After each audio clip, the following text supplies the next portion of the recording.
ক্ষমতার অপব্যবহার করে নাম সর্বস্ব কাগুজে প্রতিষ্ঠানের নামে ২০ কোটি টাকা আত্মসাতের অভিযোগে সাবেক ভূমিমন্ত্রী সাইফুজ্জামান চৌধুরী ও তার স্ত্রী ইউসিবি ব্যাংকের সাবেক চেয়ারম্যান রুকমিলা জামান সহ ২৩ জনের নামে মামলা করেছে দুর্নীতি দমন কমিশন দুদক।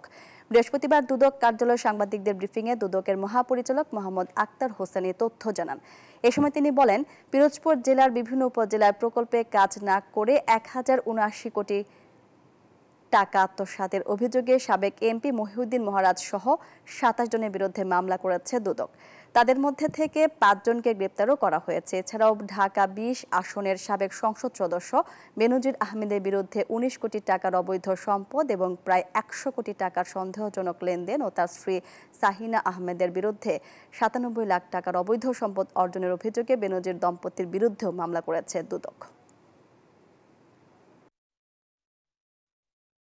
বান্ডেল থাকলে প্রতি সেনমানিতে টাকা বাঁচবে। বিকাশ সেনমানি বান্ডেল কিনে জিতুন প্রতি লেনদেনে।